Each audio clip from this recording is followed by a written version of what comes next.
नमस्कार, आप देख रहे हैं विविध भारत न्यूज और मैं हूं आपके साथ मानवी ठाकुर। शुरुआत करते हैं आज की खास खबरों से। यूपी की योगी सरकार केंद्र के साथ मिलकर ब्रज 84 कोस के विकास को लेकर काफी गंभीर है। इसी के चलते ब्रज 84 कोसीय परिक्रमा मार्ग के विकास को लेकर सांसद हेमा मालिनी के प्रयासों से लगभग 10,000 करोड़ रुपए की एक योजना तैयार की गई है, जिसके अंतर्गत ब्रज मंडल के परिक्रमा का सौंदर्यीकरण किया जाना है।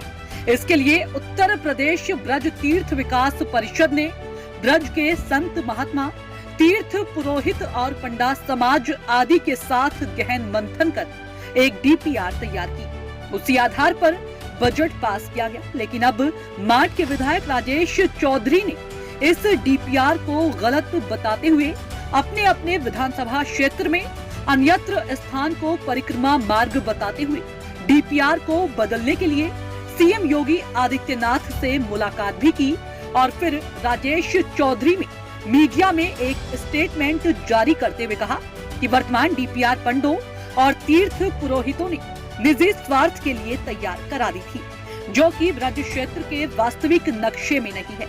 विधायक की इस टिप्पणी के बाद ब्रज के पंडा समाज, तीर्थ पुरोहित और साधु संतों में भारी उबाल है। इसी के चलते गुरुवार को मथुरा के श्रीजी बाबा आश्रम में ब्रज मंडल के तीर्थ पुरोहितों और पंडा सभा की एक बैठक हुई, जिसमें उन्होंने विधायक की टिप्पणी की घोर निंदा करते हुए कहा कि विधायक ने खुद आज तक ब्रज 84 कोस के दर्शन नहीं है और आज वो ब्रज का नक्शा बनाने की बात कर रहे हैं। ब्रज 84 कोस यात्रा से जुड़े लोगों ने तो विधायक राजेश चौधरी पर ये आरोप तक लगाए कि वो मन माफिक यात्रा मार्ग बनाने के लिए इसलिए जोर दे रहे हैं क्योंकि फिर वो उस यात्रा मार्ग की आड़ में जमीन का धंधा करेंगे, इसलिए ब्रज यात्रा के पौराणिक मार्ग को गलत बता रहे हैं। पंडा समाज ने कहा कि ब्रज यात्रा के पौराणिक मार्ग से कतई छेड़छाड़ नहीं करने दी जाएगी।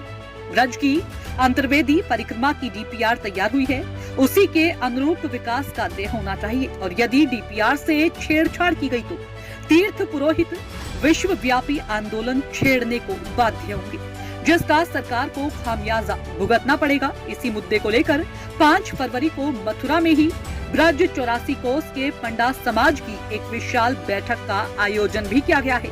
उसके बाद अगले दिन मथुरा रहे सीएम योगी से भी तीर्थ पुरोहितों का एक प्रतिनिधि मंडल मुलाकात कर विधायक की शिकायत करेगा। राज्य माट के विधायक राजेश चौधरी जो योगी जी से मिले हैं और उन्होंने कहा कि तीर्थ पुरोहित पंडा समाज के लोग अपने स्वार्थ के खातिर ऐसा परिक्रमा मार्ग बना रहे हैं। जानकारी नहीं हुआ इस विषय में, उनको मैं उनसे कहूँगा इस विषय में उनको बहका दिया। माट वाले जो है उनको कोई जानकारी नहीं होगी, परिक्रमा किए हैं नहीं जान के, इसलिए वो किसी की बहकावे में आ गया। और कहाँ वाल्मीकि समाज का वो लोग कहाँ से परिक्रमा, यहाँ तो जो मान्यता दिया गया शास्त्रों के अनुसार पुराने जो ब्राह्मण समाज है, पंडा समाज है, पुरोहित समाज है, ब्राह्मण सब जो निर्णय का वही परिक्रमा। गवर्नमेंट जो हमारी सरकार है तो ब्रज के तीर्थ के लिए इतना विकास कर रहा है, यमुना के लिए ब्रजमंडल के मैंने पिछले साल मांग किया था मुख्यमंत्री से, पूरा ब्रजमंडल को शराब मुक्त किया जाए, 13 पड़ाव बनाया जाए, वहाँ लेट्रिन पानी व्यवस्था किया। इसके मुख्यमंत्री मंच पर ही कृष्ण जन्मभूमि के समय मैंने मांग किया था, उसको उन्होंने मंजूरी दे दिया। फिर बीच में अरंगा लगाने का क्या काम है? जहाँ संसद विधायक जो हमारे रोहित समाज मथुरा के जितने ब्राह्मण से जो मान्यता दिए उसको मान्यता होने से मुख्यमंत्री से प्रार्थना करूँगा, विकास परिषद से प्रार्थना करता हूँ जो सरकार कर रही है उसको मान्यता दिया। इसमें कोई आक्षेप नहीं किया। आक्षेप करना जैसे कंस जो आक्षेप किया था दही दूध के कंट्रोल लगाया था, इसे कंट्रोल लाना, मैं इसकी निंदा करता हूँ। मैं जो विरोधी हैं जो इसका कहते नहीं ऐसा नहीं होना चाहिए, उनसे मैं प्रार्थना करता हूँ बाबा जी हम तो भीख मांगना जानता हूँ, उनसे यही भीखा इस सरकार के काम में ब्रज विकास के कार्य में जो ब्रज का सौंदर्यीकरण है, ब्रज का जैसे अयोध्या में विकास हुआ है, जैसे काशी में विकास हुआ है, जगह तीर्थ का विकास हो, उस 84 को शराब मुक्त हो और तीर्थों का जो पड़ाव बना उसमें लेट्रिन बाथरूम पानी व्यवस्था, यात्रियों की व्यवस्था, पंडाल। सन 1988 से पूज्य श्री रमेश बाबा जी के सानिध्य में राधा रानी वार्षिक ब्रज यात्रा चलती है।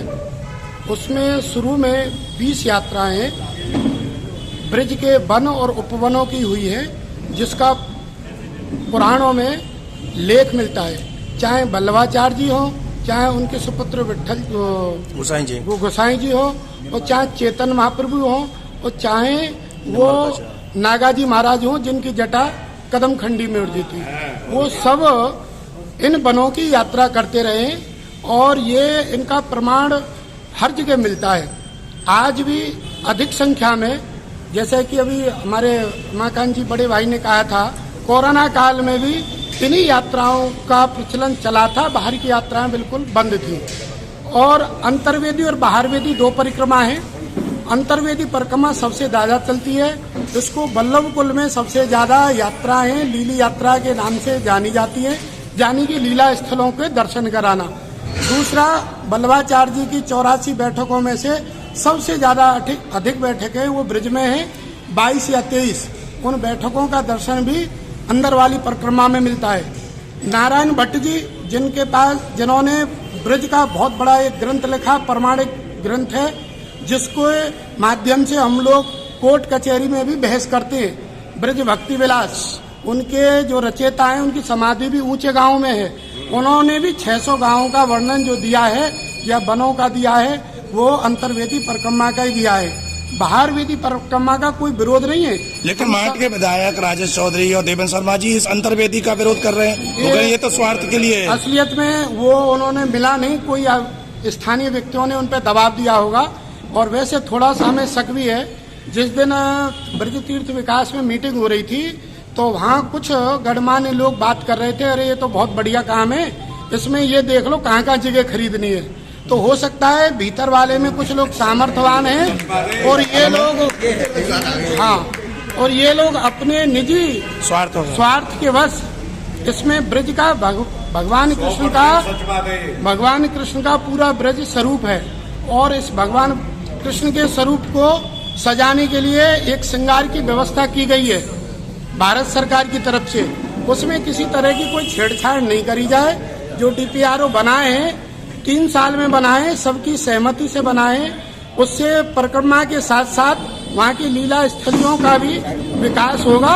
और दूसरे सेकंड उसमें जो बाकी सीमा परिक्रमा का जो काम रह गया है वो भी काम होगा। इसे ब्रज को 2 भेदों में ना बांटा जाए। जो लोग गलत रास्ते पे चल रहे हैं उनसे निवेदन है वो भगवान कृष्ण के स्वरूप को बनाने में सहयोग ना कर सकें तो विरोध भी ना करें। Radhe Radhe. KD medical college hospital and research centre, जहां एक ही छत के नीचे ब्रजवासियों को मिलेगा संपूर्ण रोगों का इलाज, वो भी रियायती दरों पर। अत्याधुनिक सुविधाओं से लैस ऑपरेशन थिएटर, MRI और CT scan, ultrasound, digital x-ray, echo, सभी प्रकार की खून पेशाब की जांचें, न्यूरो से संबंधित, रीढ़ की हड्डी व दिमाग के ऑपरेशन, ब्लड प्रेशर व पेट से संबंधित सभी रोगों का इलाज, ब्लड बैंक व डायलिसिस और एम्बुलेंस की सुविधाएं, इमरजेंसी सुविधाएं 24 घंटे उपलब्ध। OPD सुबह 9 बजे से लेकर 5 बजे तक। KD medical hospital and research centre. आज की खबरों में बस इतना ही। देखते रहिए विविध भारत न्यूज।